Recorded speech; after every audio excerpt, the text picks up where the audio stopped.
Train booking നിയമങ്ങളിൽ Indian railway മാറ്റങ്ങൾ വരുത്തിയത് കഴിഞ്ഞ ദിവസമാണ്. ട്രെയിൻ യാത്രകൾക്ക് മുൻകൂട്ടി ബുക്കിംഗ് നടത്തുവാനുള്ള സമയപരിമിതി 60 ദിവസമായി ചുരുക്കുകയാണ് ചെയ്തത്. നേരത്തെ ഇത് 120 ദിവസമായിരുന്നു. നവംബർ 1 മുതൽ പുതിയ നിയമം പ്രാബല്യത്തിൽ വരും.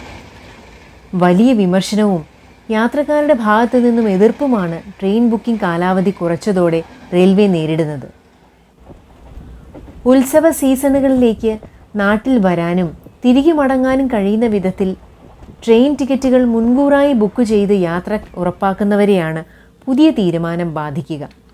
മാത്രമല്ല, അവധി കണക്കാക്കി യാത്രകൾ പ്ലാൻ ചെയ്യുന്നവരെയും ഇത് ബാധിക്കും. 4 മാസം മുൻപ് വരെ ടിക്കറ്റ് ബുക്ക് ചെയ്തിരുന്നവർക്ക് ഇനി യാത്രയുടെ 2 മാസം മുൻപ് മാത്രമേ ബുക്കിംഗ് സാധിക്കൂ എന്നതാണ് മാറ്റം. എന്നാൽ ഇതാദ്യമായി അല്ല ഇന്ത്യൻ റെയിൽവേ മുൻകൂറായി ട്രെയിൻ ടിക്കറ്റ് ബുക്ക് ചെയ്യാനുള്ള കാലാവധിയിൽ മാറ്റം വരുത്തുന്നത്. ആദ്യകാലത്ത് 120 ദിവസമായിരുന്നു അഡ്വാൻസ് ടിക്കറ്റ് റിസർവേഷൻ കാലാവധിയെങ്കിൽ പിന്നീടത് 90 ദിവസമാക്കി. 60, 45, 30 എന്നിങ്ങനെ ഈ ബുക്കിംഗ് സമയം പല കാലത്തായി മാറി വന്നിട്ടുണ്ട്. 10/3/2012 മുതൽ 30/4/2012 വരെ 120 ദിവസമായിരുന്നു. പിന്നീട് 1/5/2013 മുതൽ 31/3/2015 വരെ അത് 60 ദിവസമാക്കി ചുരുക്കി. അതിനുശേഷം 1/5/2015 മുതൽ വരുന്ന ഒക്ടോബർ 31 വരെ 120 ദിവസം ഉണ്ടായിരിക്കും. പിന്നീടത് 60 ദിവസത്തിലേക്ക് മാറ്റും. അതേസമയം റെയിൽവേയുടെ കണക്കുകൂട്ടലുകൾ അനുസരിച്ച് ട്രെയിൻ യാത്രകൾക്ക് മുൻകൂട്ടി ബുക്കിംഗ് നടത്തുവാനുള്ള സമയപരിമിതി 60 ദിവസമാക്കി കുറച്ച് പലതരത്തിൽ ഗുണപ്രദമാണ്. വളരെ നേരത്തെ ബുക്ക് ചെയ്യുമ്പോൾ അത് റദ്ദാക്കാനും യാത്ര ചെയ്യാതിരിക്കുവാനുള്ള സാധ്യത അധികമാണ്. അതുകൊണ്ട് തന്നെ ഈ മാറ്റം ആത്യന്തികമായി യാത്രക്കാർക്ക് തന്നെ ഗുണം നൽകുമെന്നാണ് റെയിൽവേ പറയുന്നത്.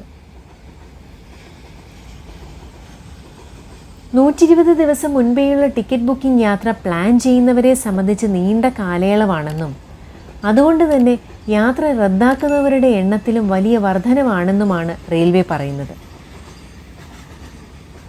മാത്രമല്ല, ബുക്ക് ചെയ്തിട്ട് യാത്ര വേണ്ടെന്നു വെച്ചെങ്കിലും ടിക്കറ്റ് റദ്ദാക്കാത്തതിനാൽ സീറ്റുകളും ബർത്തുകളും കാലിയായി കിടക്കുകയും ചെയ്യുന്നുണ്ട്.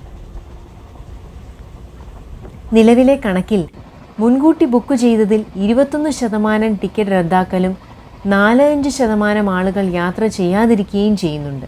മുൻകൂട്ടി ട്രെയിൻ ടിക്കറ്റ് ബുക്ക് ചെയ്തിട്ട് ആവശ്യമില്ലെങ്കിൽ റദ്ദാക്കേണ്ടതിന് പകരം യാത്ര ചെയ്യാതിരിക്കുന്നത് പലവിധ പ്രശ്നങ്ങൾക്ക് വഴിവെക്കുന്നുണ്ട്. അതേ ടിക്കറ്റിൽ മറ്റൊരാൾ യാത്ര ചെയ്യുക, റെയിൽവേ അധികൃതർ അനധികൃതമായി പണം വാങ്ങി ആ സീറ്റ് മറ്റൊരാൾക്ക് നൽകുക തുടങ്ങിയവ. റിസർവേഷൻ പീരീഡ് ചുരുക്കുന്നതിലൂടെ ഇത്തരം കാര്യങ്ങൾ കുറയ്ക്കാമെന്നും റെയിൽവേ പ്രതീക്ഷിക്കുന്നു. നീണ്ട കാലയളവിൽ ബുക്ക് ചെയ്യാൻ പറ്റുമ്പോൾ ടിക്കറ്റ് ബ്ലോക്ക് ചെയ്തു വയ്ക്കുന്ന രീതിയുണ്ട്. കാലാവധി മാറുന്നതോടെ ഇത് ചുരുങ്ങുകയും ശരിക്കും യാത്ര ചെയ്യേണ്ടവർ മാത്രം ബുക്ക് ചെയ്യുന്ന രീതിയും വരും. മാത്രമല്ല, ജനറൽ ടിക്കറ്റ് ബുക്കിംഗ് മാറ്റങ്ങളൊന്നും വരുത്തിയിട്ടില്ല. യാത്രയ്ക്ക് തൊട്ടു മുൻപായി ജനറൽ ടിക്കറ്റ് എടുക്കാൻ സാധിക്കുന്ന രീതി ഇനിയും തുടരും. യഥാർത്ഥ യാത്രക്കാരുടെ ആവശ്യകത മനസ്സിലാക്കി റെയിൽവേക്ക് ആവശ്യ സമയങ്ങളിൽ അധിക ട്രെയിനുകളും സർവീസുകളും പ്രഖ്യാപിക്കുവാനും സാധിക്കും. റെയിൽവേ പല മെച്ചങ്ങളും പറയുന്നുണ്ടെങ്കിലും യാത്രക്കാർക്ക് പുതിയ നിയമം ബുദ്ധിമുട്ടുണ്ടാക്കിയെന്നാണ് പൊതുവെയുള്ള വിലയിരുത്തൽ. ഫെസ്റ്റിവൽ സീസണിൽ ടിക്കറ്റ് റിസർവേഷൻ കൂട്ടിയിടി തന്നെ സംഭവിക്കും. അവധി കണക്കാക്കി 120 ദിവസം മുൻപേ തന്നെ പ്ലാൻ ചെയ്ത് യാത്രകൾ ഉറപ്പിച്ച് തയ്യാറെടുക്കുന്നവരെയാണ് കൂടുതൽ ബാധിക്കുക.